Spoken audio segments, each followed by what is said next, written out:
This is the TSG Multimedia Podcast, bringing you the best train, model railroad, and historic preservation news, updates, and information since 2010. We're sponsored this month by the TSG Train Crew on Patreon and by ModelRailroadControlSystems.com, Electronics for Operations, and by Podomatic, a podcast hosting and distributing platform. Thank you very much. Hello, I'm John, your host, and welcome to the TSG Multimedia Podcast, where you get a look at the behind-the-scenes goings-on here at TSG Multimedia. I want to take a minute to invite you to check out our sponsors. You can find links to all of them in the description of this video below. So March was insanely busy with Reedley Railfest, visitors from out of town, bay rails, op sessions, layout visits, the PCR annual convention, and a lot more. So let's get started. Hi, it's me again, and we're doing something train related today, or railroad related, or really more history related, or all of the above. We're at the South Bay Historical Railroad Society, and we're archiving the artifacts here once again. We've moved on from the passenger waiting room and the hallway, and now we're documenting the artifacts in the boardroom, which is behind me here. After that, we'll be moving on to the freight house and also the layout rooms, which is what I'm standing in now. And this is a months-long process of trying to archive all of the artifacts that are in the possession of this museum, because the SBHRS is actually a museum. We have layouts here, and people might refer to that as a club, but it's really not a club, it's a museum. And it always has been. So archiving all of the artifacts is the first step in making sure that everything gets preserved and stays here. So anyway, that's what we're doing here today. I may have an update later, or if we find anything particularly interesting, maybe I'll share it with you.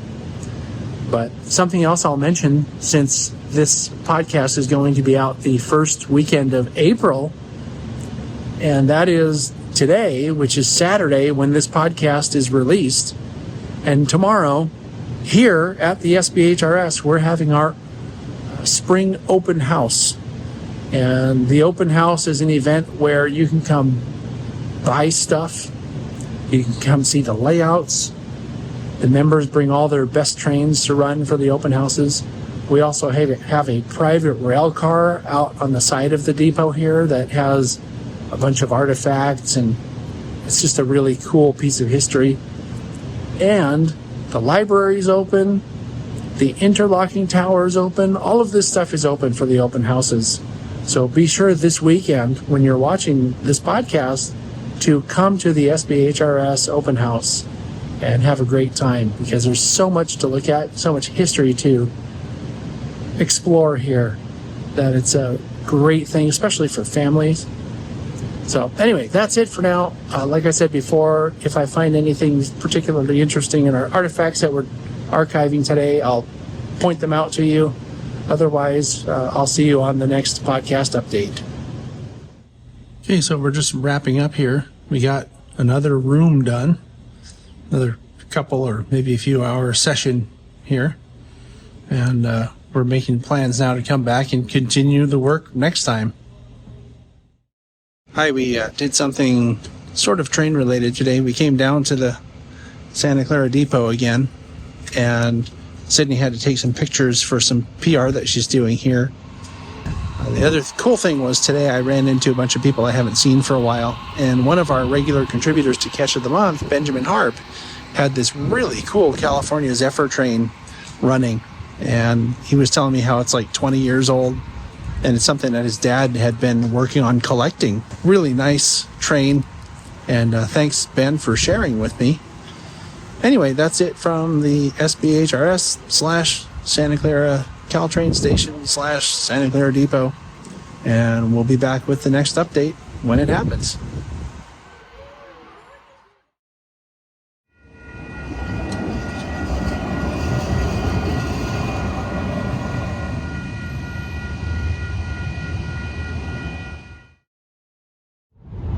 Hi, this might be a familiar sight because we're in the TSG Uber again. Oh, hi, there's our Uber driver. Hi, Charlie. Good morning. And this time Tom's with us. Hi, Tom. Hi, John. We're actually going to go do an op session today. So we have something called Bay Rails coming up next week. And our friend Dave Adams, who has one of the nicest layouts in the entire area, that's a Denver and Rio Grande layout, steam era. And boy, we got lucky because Dave needs a little shakedown run on his layout before Bay Rails next week. So he's having kind of an off session here. It's a Friday morning. And so we're going to go have fun operating today. And you guys have operated at Dave's, haven't you? I've operated there a couple of times. It's absolutely beautiful. It's an own scale 3-foot gauge. It's just beautifully executed. Runs like a Swiss watch. Absolutely wonderful. We're going to have a good time. What about you, Tom? You've operated there, haven't you? Yeah, I've been there 2 times. And had a number of really interesting jobs those times. Yeah. My first chance at running with a live helper was on his layout. Yeah, that's always fun. Yeah, it really was. And we've operated there, I think, once. Like a mini ops type. It was a fake op session. Yeah. There was a guy out from the Pacific Northwest who at the time was a teenager, I think. Might still be a teenager. It's a lot of fun. I think Dave's layout is the most role-playing type because, like, to unload your stock cars, you pause and wait long enough for the sound recording to play of cattle, and then you move to the next car. You know, you actually water up. There's water sounds. There's, you know, all kinds of stuff like that he really makes people pause and take time and not rush through ops. So it's pretty cool. High play value is Yes, there we go. Yeah, I think Dave's whole idea is to slow people down so that they really get immersed in the story he's trying to tell there. So anyway, so we're going to have fun operating today. This is one of only a few updates this month so far because I've been really busy editing and I've been doing some modeling projects.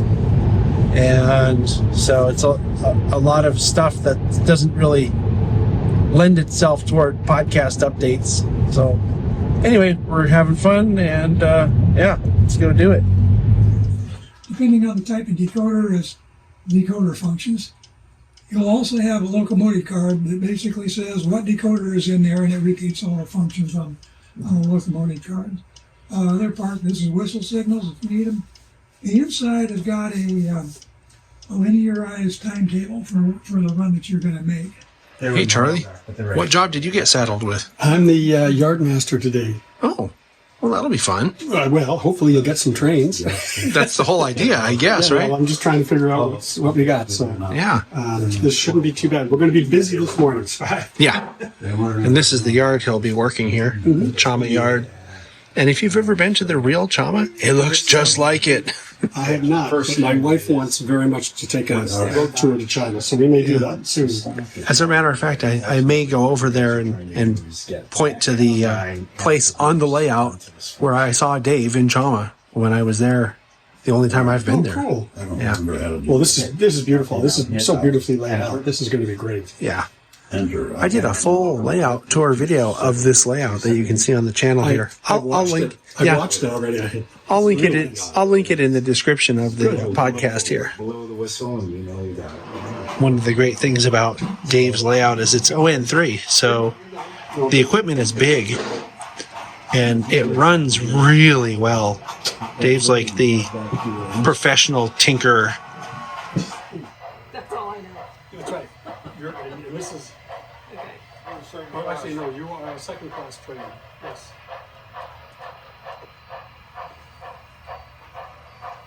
I'm wondering if you can move forward enough to let him get his water while you're waiting. But this is the clearance point. I don't think you can.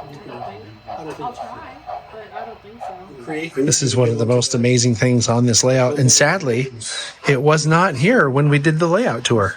This was Dave's COVID project, the Chama Roundhouse. Yeah.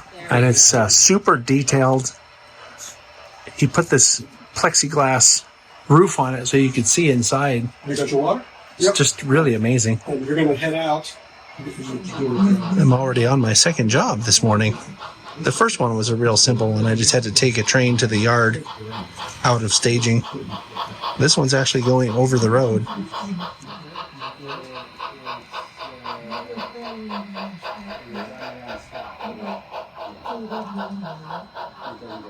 Somehow, every time I try to adjust one of the axes, I've got one. All right. The expert did it. All right. Let's get those Durango cars in. Yeah, I'm getting them right now.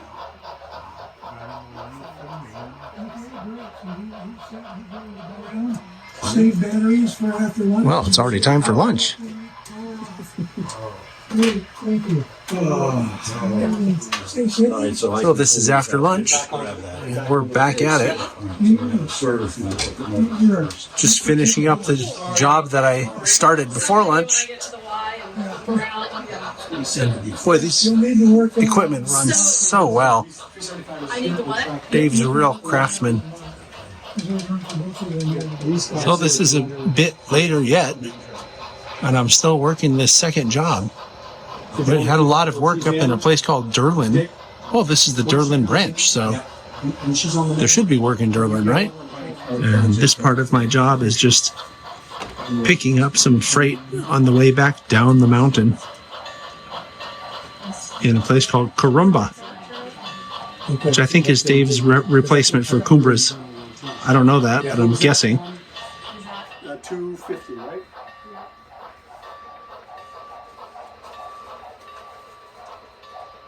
So, and you were 116, right? I'm worried about your... So this is actually the end of the session, and this is something that really just should not happen. There's leftover donuts. So I think I'm just going to have to take one of those with me. And Dave, thanks for a great session. Send 124 out, and then we're done, basically. Now we're doing something train related today, and just saw our first train. I'm here with Kevin and Curtis. We're going out to Reedley today because Reedley's having their annual Railfest. This is something that we seem to do every year. And we finally got on Highway 99, and what do you know? There's a UP train. Hi, so we've made it to Hillcrest Farm here in Reedley. And we picked up Trevor and Lauren that you know from, most recently, I think you know them from the Oregon Coast Scenic, formerly of Fern Creek and Western fame, right? And this is one of those things where we don't have the Fern Creek and Western Garden Railroad anymore. So this is one of those excuses to hang out. And my understanding is that Paul and Daniel, that we also know from there, are going to be here today. So it's at least one time during the year when we'll have an excuse to hang out like we used to at the Fern Creek and Western. So that's kind of what this is about.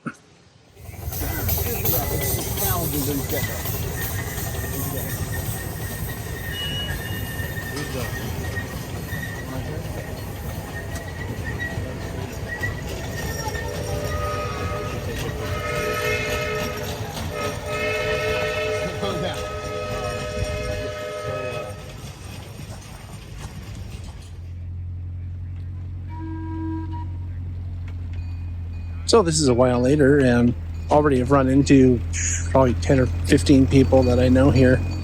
And really what this is, this is Railfest at Hillcrest Farm in Reedley, but where the public comes and rides the miniature 15-inch gauge steam trains. But it's also kind of a collection or a gathering of people who are in the steam industry from all over the country.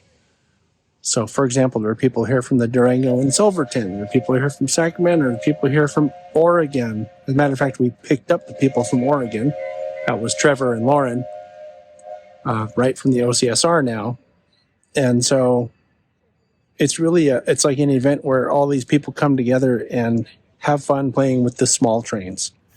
So anyway, so far so good. Nice event already, and it'll just get better as the day rolls on.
I go to slow down. Didn't work. Nothing happened. And I'm like, oh. Threw it in reverse, gave a little gas, and just went, oh. The guy on the ground never even knew. It worked. Yeah. I know. The key is to try to break, make the move and try to break. That's the thing. But we were already in the split, we were already out working and quickly. All right, so this is a little bit later. Now we're finally riding the train. This is something else that we always do when we come to this event. Ride the train for a while. And did some foaming already. It's really cool to see these little engines work on this railroad. This is also one of those times of the year when we use this as an excuse to hang out. Yeah. Right? Because this is basically everybody from the Fern Creek and Western. This is everybody John knows. Everybody I know. Fit in this one train car. From the Fern Creek and Western. No, just in general.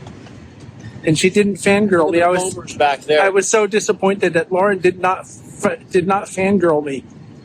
Oh well. I don't want you to. But Trevor did. I did what? Fangirl me. I fangirled you? Yeah. Okay. Yeah. It was so good. He doesn't even remember. I'm a fangirl because I support John's Patreon. See, he is a fangirl.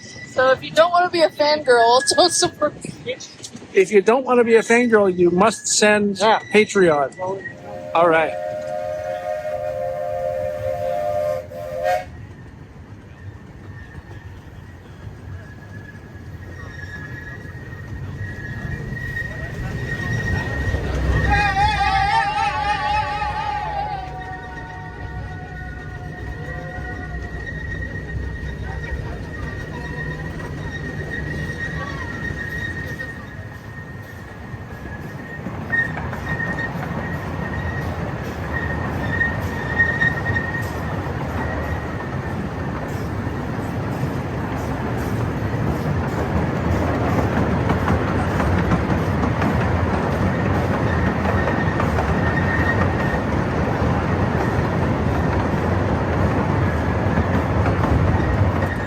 Funny story about the tunnel that we just went through. We were here 5 or 6 years ago. I don't remember. And we were behind that engine with the vertical boiler. And as we were going through that tunnel, I think Diego was running, wasn't he? What? Or CJ. Or CJ. Anyway, they did something and a bunch of cinders came out. And I still have holes in my hat and in this shirt that I wear here every year from when we got caught on fire. And so does this guy over here. I'll show you. This guy also has a burnt up shirt. Yeah. How was that getting caught on fire, Curtis? We're on fire. Didn't get it out fast enough. We're here with world-renowned arborist Kevin Hill. I'm trying to figure out what these trees are. What do you think? Well, to me, they look like Monterey pines. Why is you that? can tell they're Monterey pines because of how they are. Yeah? I don't know. Maybe they could be. Show us how that shape is. Oh, yeah. But I could tell you for certainty they are green of the Christmas tree variety.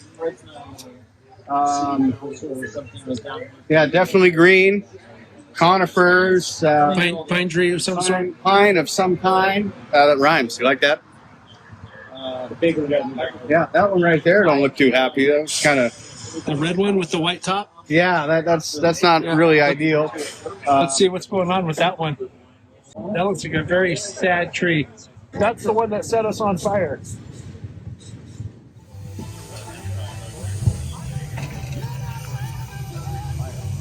Yeah.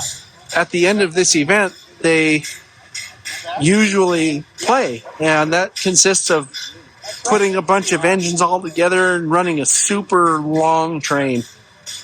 So I think that's what's fixing to happen right now.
something interesting just happened here.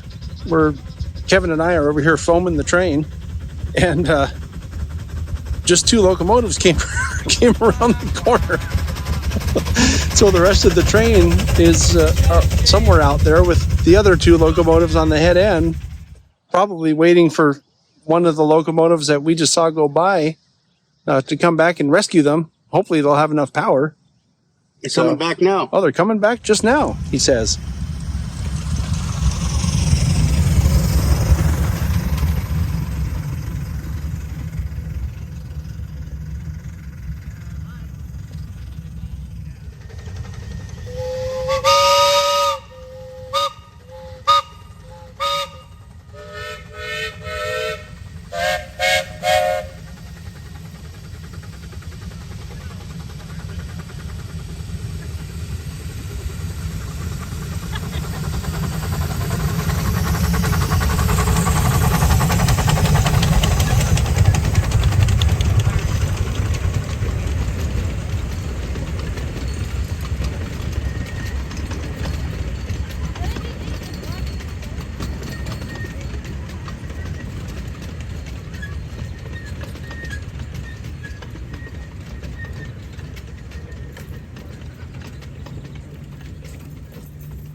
We were going to ride the super long train, but because of the issue they had where they had to break the train apart, they just ran what was left around the railroad one more time and then came back. You can see the train behind me is getting put away. And so it's just about over, which is really sad because this is, like I said before, one of those excuses we have to hang out with friends that just don't see anymore, or at least not often enough. So, as usual, it was great to see everybody and something else to look forward to again next year. I did something train related today. Murph and I are sitting here at the TSG Intergalactic headquarters, and we just finished our monthly live Talking Trains show and learned a lot about railroading terms and terminology and communication and stuff from people who actually work the jobs. So what did you think? It was really great. We had Mike Osborne, the conductor, and Steve Gust, who is a dispatcher. And we actually got to learn some of the terminology that's actually really used versus some of us model railroaders use. Mm-hmm. And also got to learn about a lot of situations that actually happen on the railroad and how that it actually gets handled. Yep. I thought the addition of the other Mike Roquet, was also on, and he talked about some of the similarities between the Class 1s and what they do in heritage railroading. So it was a pretty fun show, and I think I learned quite a bit. Yes, I certainly did as well. So.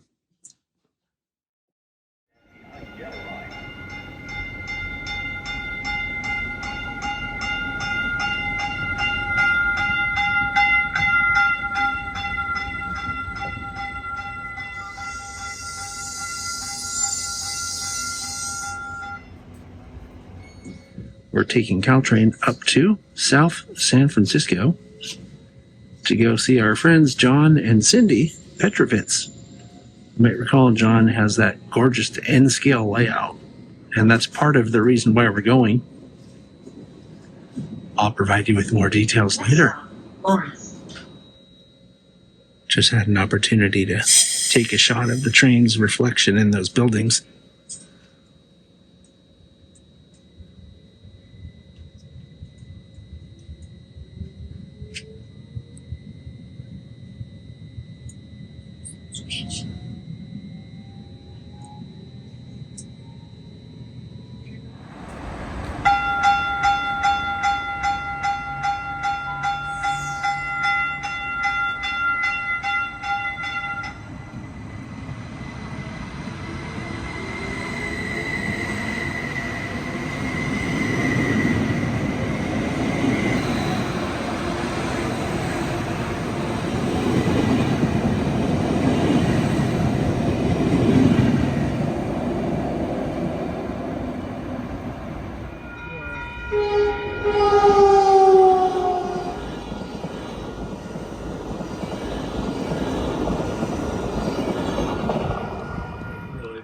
what you're looking at here is new such a thing for 40-foot box. on John Petrovitz's layout. John Petrovitz is the guy that has the Southern Pacific and Northwestern Pacific layout. You might remember this. So Because your layout room's like the size of a closet. That's the Ferry Building, San Francisco. This was on a layout tour recently, but this is what John's been working on, and this is Colma, really a second deck. Yeah. which is this. None of this was here when we were here only a few months ago, and it's pretty amazing. Really building it for. Have you seen the staging yard? This is Heath. You know him from YouTube. Heath, what do you think about that staging yard? I've mentioned the staging yard 4 times, I think now, and I haven't made it out of this entrance area yet. So there's still a lot to see. That's for sure. So this is what's on top of the layout, which is what everybody else notices, and this is what Heath is excited by. This should give us an idea about Heath. This seems to be a map case with a couple of 40-foot boxcars in it, but just a couple. Maybe there's a little more than a couple. How many drawers are there? I think it's a type case. More than I can count on my fingers. Type case? Is that what we call it? And they're all weathered, too. Like you can see, they've all been weathered and then put back That's what it seemed like. When we- Carefully. carefully, very carefully. That's a great tip for people. Organized. I think they make tool chests that are kind of like this too, that are And sort of. type case. That's what this is. Type case, yeah. I don't think it's maps. It's too narrow for maps. So it says Hamilton on the handle. Yeah. Yeah. So Wood check goods. your antique stores. Hamilton wood goods. This is a great way to store hundreds of pieces of rolling stock in a very small space. Yeah. Because, as model railroaders, we all know we have that issue where we buy more than we need. Can't have enough. The detailing was incredible, and being an N-scale modeler myself, to see what is possible in N-scale from somebody that really has the skills to model the structures and to weather and paint the locomotives and the car, it was just, it was absolutely incredible to see. And it was also very good to see that I am not the only one that has a problem with constantly buying 40-foot boxcars. I'm proud to say I found somebody that has significantly more 40-foot boxcars than I do. Right? So, and it's true. All of the above. John has a lot of 40-foot boxcars, but he's also been doing this for a longer time than you have. So he's, as he said, 50 years into the hobby. But we're on our way now to Jack Burgess's Yosemite Valley layout. And that should be interesting. Jack loves to show off his layout. And so when I asked him if we could come over today after Heath flew into San Francisco, he was all over it. So yeah, bring him over. So that's what we're going to do next. And we'll do another, what did you think of it when we get there? And wrote an article about me and my layout. And then after it was in the newspaper, I got in touch with somebody, and they had lived upstairs here. And there's actually, these cars still exist. The Sierra had one. They used to have one out there on Highway 49, a couple of them. And so when I said, I can give you. When we were up in Greeley, Colorado. Oh, you're lucky. Got us inside the 4014, so like seeing this kind of stuff. I come from modeling from a very different perspective. So to spend time with somebody like Jack Burgess, who knew what he wanted to do at, I think he said 22 or 24 when he got the first book on Yosemite Valley, and he's now 80-ish, and to be keeping that story alive and being very dedicated and specific to what he was modeling, it was very interesting for me to be able to talk to him about that and to, hear his vision and how he came up with things. And, I don't even know, I'm still processing this whole world of the kind of modeling that Jack Burgess has been doing his whole life. Now, I see you've left your garage stuff intact. Are you planning at some Well, point if you look to, closely, there's one side gone, the railing on the left here. You may have noticed that Heath parks really far away from the curb. This is how New Yorkers park. We take our space and we own it. What really happened, Heath? I don't know. You can't see a thing with the lights out. So I came all the way to California expecting to see some interesting layouts in progress. And so far tonight, I've seen 2 layouts that are done. Both Jack Burgess and Jim, and I apologize, I don't know Jim's last name, both have finished layouts. They're done with them. So if you were wondering, layouts can be finished. I'm at Silicon Valley Lines, and you can see that Murph and James are here. And I mentioned when we were hanging out with Heath the other day that this is the weekend of something called Bay Rails, and this is the first operating session that we're helping at. So should be fun. Oh, speak of the devil. This place is wild. There it is. There it is. Yep. How did I become it? How did you Speak of the New Yorker? Yeah, how was yesterday? You operated at Dave Stanley's. I did. Another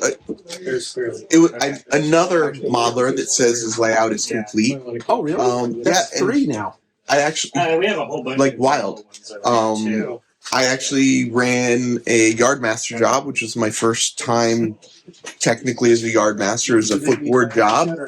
And I didn't bring the layout to a halt, so I'd say it was a successful op session. Yeah, that's a success. If you didn't screw up the entire op session, that's a success.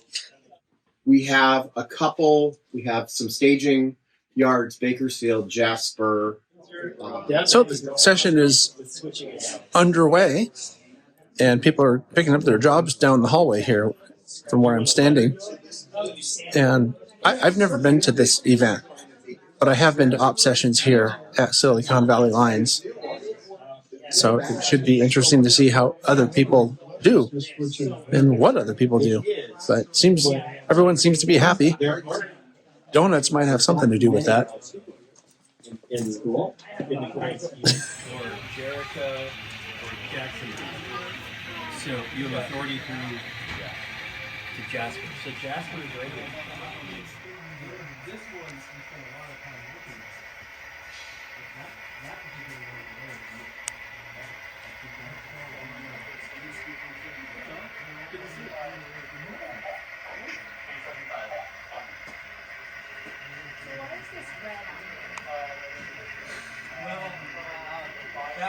So as helpers here, my original thought was, well, we'd wander around and look for people that seem like they are lost or don't know what they're doing, which makes sense, right? But everyone seems to understand what they're doing. So helpers now are running trains to populate the layout with more action. And it's pretty cool. Everyone seems to be having a great time.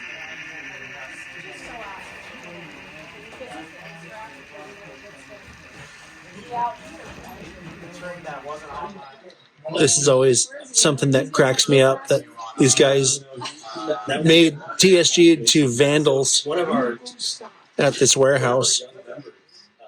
And this is actually where I met Murph the first time, just like this. He was showing me how to dispatch at Silicon Valley Lines. And now he's the host of this amazing show, Talking Trains. We have to follow him with a mop to clean up after him because he's foaming so much.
Hi, this is the next day, and we're going to help operate at Robert Bowdidge's Vasona branch.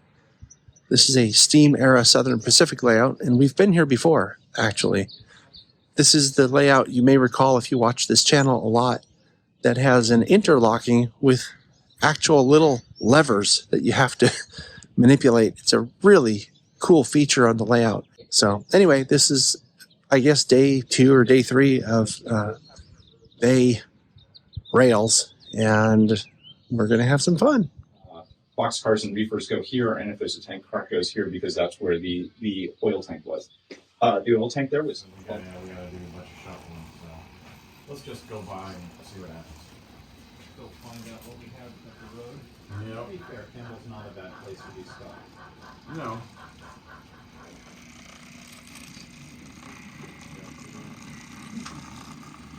Too many buttons to push.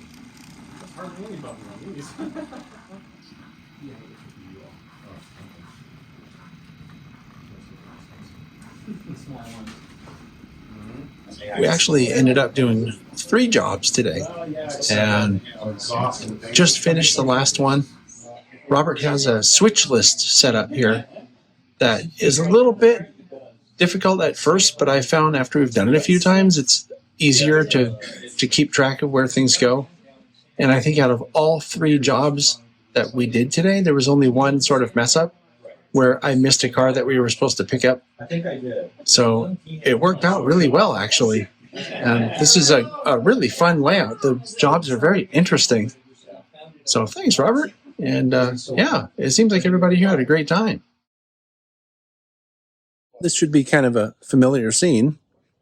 We're at Dave Loveless's Rawhide and Duct tape layout.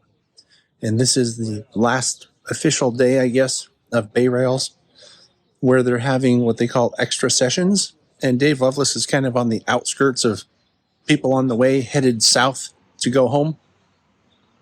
And so Heath is here. And we came here with him today, and we're helping at the session.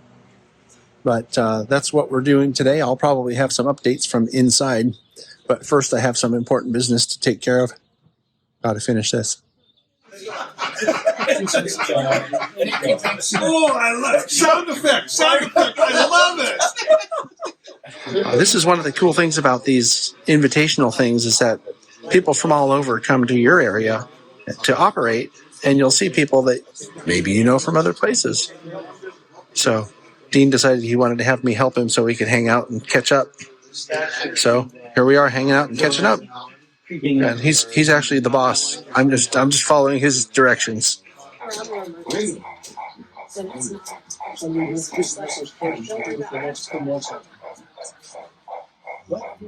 thought that was a separate thing. Well, I really enjoyed my time here. Look at the concentration. Ultra professional operator. The concentration is iron, strong. In my opinion, when you walk down the street, you should go straight down the center. And if people walk towards you, you don't move. Right. Show dominance. Show dominance. So when I operate a train, I do the same thing. Full speed down the main line. If someone's in my way, it's their responsibility to get out of the way. Don't blink first. If you blink first, you have to move. Just keep going. They have steering wheels for a reason. Other people need to use them. I'm staying on the rails. I'm gonna need, I need way more rigs. I gotta play with this entire thing. So Seth, as soon as I think we do the runaround. Nobody's there. No backwards. Stand all yours. No backwards. Right. Okay. Because it's clear, go.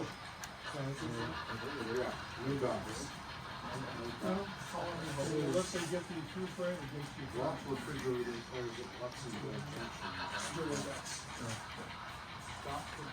So this is a bit later, and everyone's still having fun.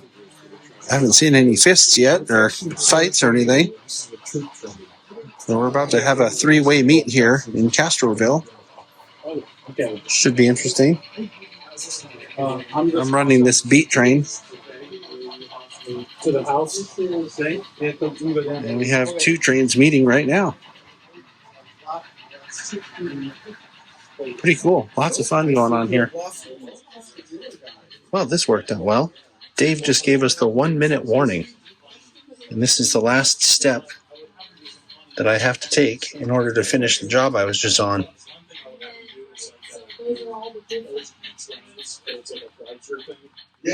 That's it.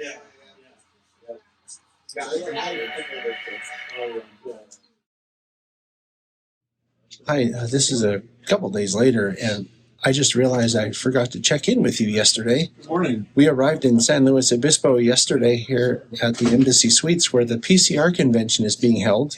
This is the convention I've been talking about for, I don't know, the past few months. And I was just in the room producing the live show, and this gentleman here, Josh, came up and said, "Hey, I watch your channel."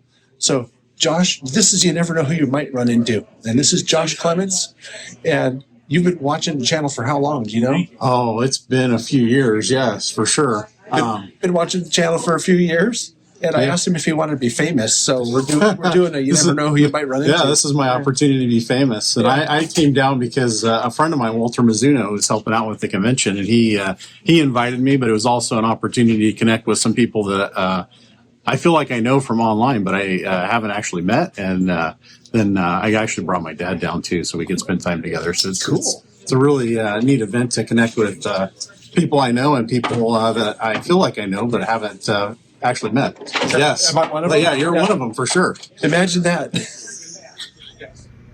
What's interesting too is that the SB10 was pretty much captive to the Northwestern Pacific line.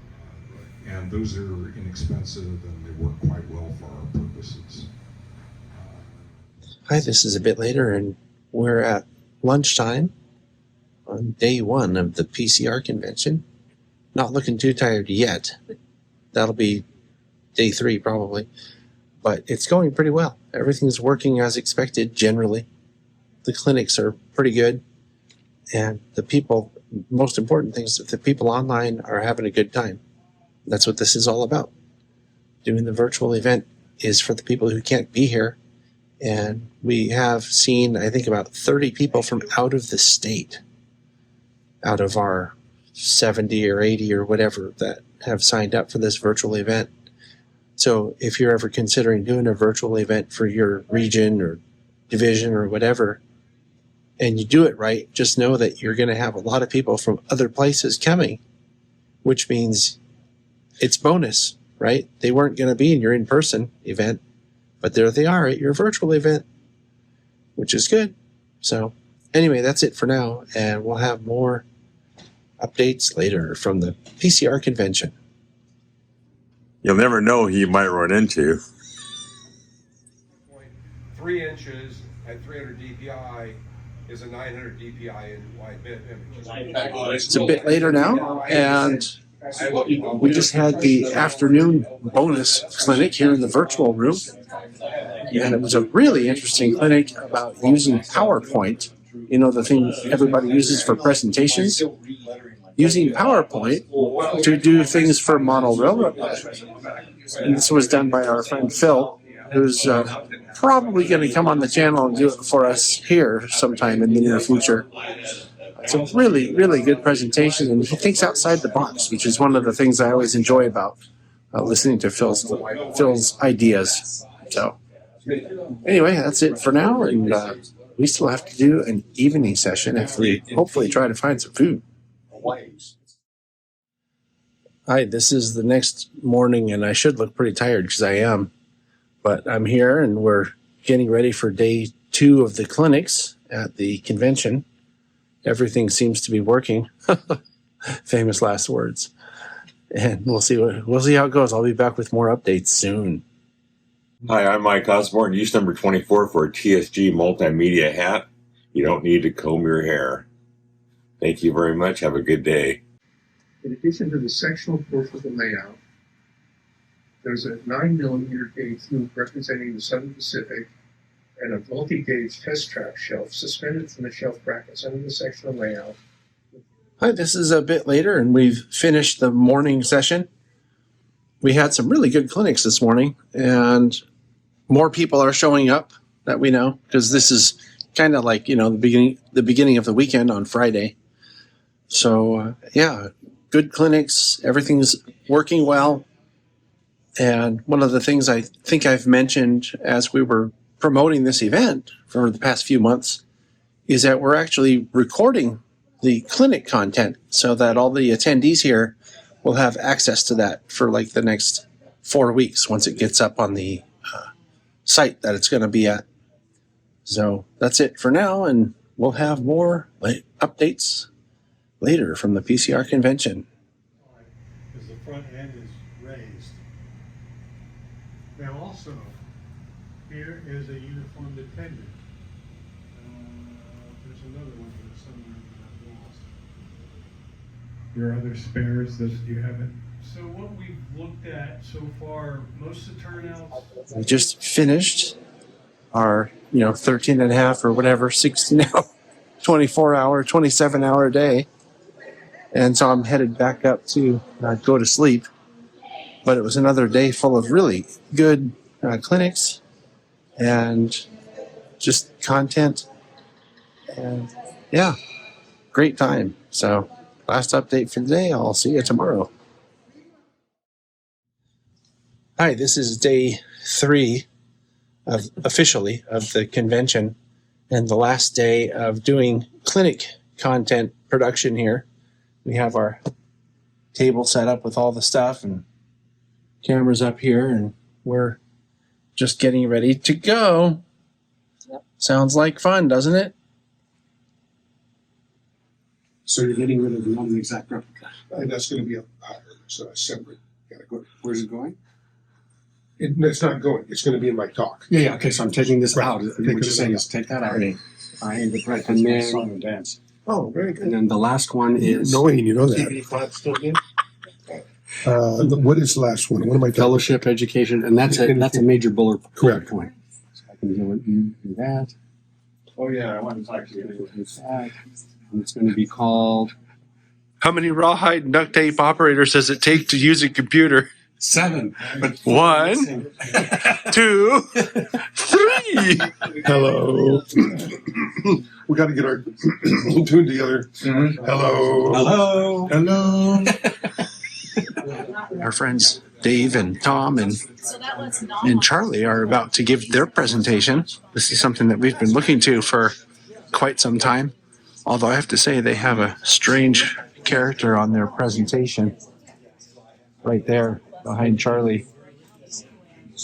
If I saw a presentation starting off with this guy, I'd probably leave the room. And they can be generated by the conductor, meaning the train crew. There's one clinic left tonight. So this is really the end of the clinic presentations / production. And like I said before, there's been a lot of really good clinics in these rooms today. And the one that we're in alone, there's probably been at least 10 really good clinics and not a bad one out of all of them. So this was a great opportunity for people to come do something fun from the comfort of their own favorite chair. And so, maybe another update tonight. Maybe not. We'll see how I feel at the end. But I'm excited and I'm glad that we were able to bring this to people virtually, because we have something like 30 people in 17 different states, and then the rest of the 70 are in California. So it was a great way to do some outreach and a great way to include a lot of people who couldn't be here. And I hope that people will do these kind of events henceforth in the future, because there's no reason why we need to leave people out when they want to be included. It's Sunday morning, and we're here in their, I think they call this the ballroom or something like that. And they're having a big breakfast in here today. And what we're doing is we're going to be presenting the members meeting to a Zoom call that's available to all PCR members, because it was brought up at some point during the proceedings. Why should PCR members who can't be here due to all the reasons that we talk about, mobility, their caregivers for their spouses or whatever, why should they be left out of a meeting that's for all the members? So we're going to be presenting the meeting to the membership over Zoom. All right, so it's later and we're back. Had a pretty relaxed drive home from San Luis Obispo, where the PCR 2025 convention just concluded this morning. And my reflection on it is it's always nice to see friends. And every time we go to any of these events, we see lots of friends. I've made some new friends, met some viewers to the channel who were nice enough to introduce themselves. You guys know who you are, so thank you for that. And just overall, it was a good event. It was really tiring. We had something like 13.5-hour days for 3 straight days. And I've mentioned it before, it's really volunteer work. We don't charge anybody for this, for our services, that is. It's all volunteered, the equipment, the expertise, the time, all of it. And so I try to make it, feel more fun by hanging out with people. But it's still a lot of work, and it's really stressful because when you do a live event like this, you have one chance to get it right. There's no do-overs, right? So, but I think overall it was good, and I'm looking forward to doing it again sometime. If you're a member of the PCR, by the way, make sure that you register your opinion with your board of directors, because not everybody's interested in doing virtual events, even though we included, this is a really interesting thing. We included, I think, 70 people that were added on the virtual event, in addition to the 120 or whatever it was that came to the in-person event. So if you think about it that way, we almost doubled the attendance of the event by having a virtual side to it, which I think is a pretty good number. And the other cool thing is that we had people from a lot of other states. I think we had something like 19 states represented. And that's a lot, especially when you consider that the PCR only has, I think, part of California, maybe some small sliver of Nevada and Hawaii. But we had people from, Oklahoma, Florida, Ohio, I think some from Texas, or that people came from all over. So that also, I think, is a testament, I guess, to doing virtual events, because you can include people from everywhere. You don't have to just limit yourself to the region or division that you're in. So anyway, that's it for now. And I'm going to go start working on the podcast, because as I'm talking, this is podcast week. And so that's always another big stressful project. So I guess done with one and go straight into another one. And now for the catches of the month. Benjamin Harp sends in this shot of Amtrak Train 11. That's the southbound Coast Starlight, led by BNSF 7172 with Amtrak P42 DC 196 in Phase 7 paint trailing. This was captured south of Gilroy on March 24th. Tyler Barnhorn sends in some artsy black and white shots he took at LA Union Station's rail safety event back in September of 2024. Tyler took all of these photos on a Nikon F2 with Kodak Tri-X 400 film stock. Thanks for sharing, Tyler. I really appreciate your sense of composition. And here's something different. A special series of catches narrated by the photographer, our friend from Australia, Lucas Woodward. R-Class 464 Hudson R766, built in 1953 by the North British Locomotive Company in Glasgow, Scotland, was converted from broad gauge to standard gauge in 2007, after a long career on the Victorian railways. This was the first mainline steam locomotive in the Southern Hemisphere to be converted from one gauge to another. Because of the lengthy certification process, though, it didn't return to service until 2022. On the weekend of March 29th and 30th, 2025, R766 ran a number of shuttle excursions out of Albury, a city on the border between the states of Victoria and New South Wales.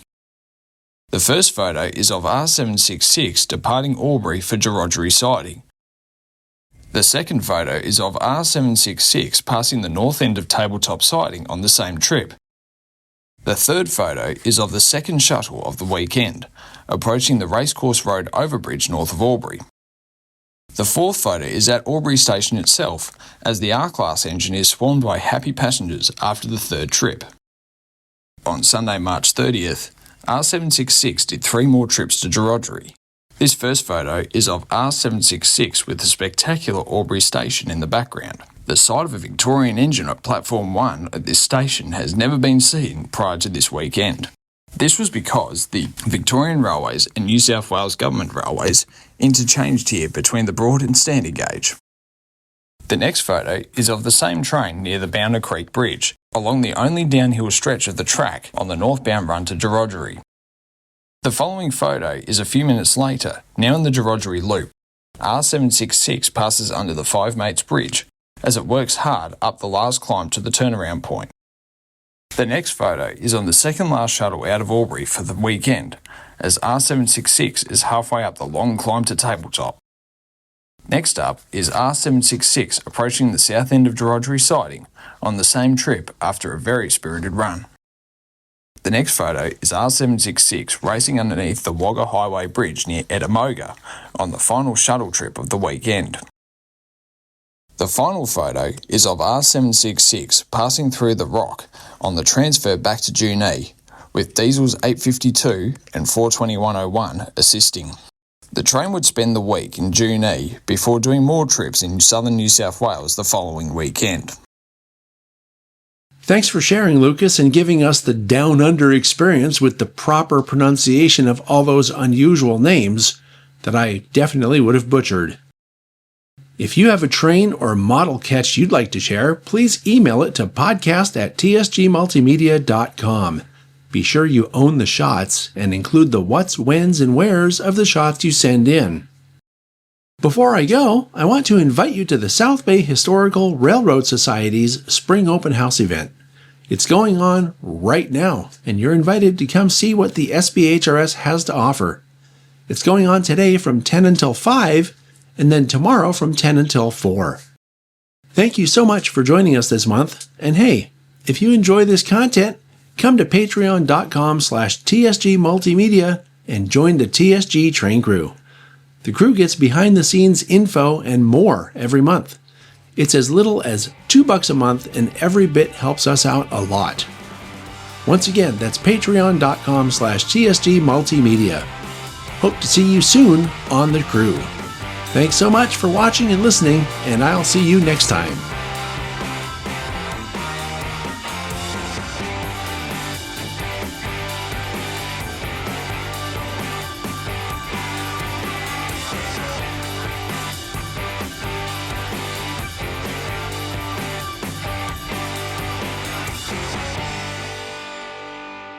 If you enjoyed this program, please join the TSG Train Crew on Patreon.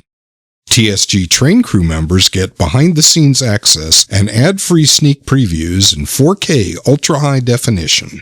Go to patreon.com/TSG Multimedia for more information.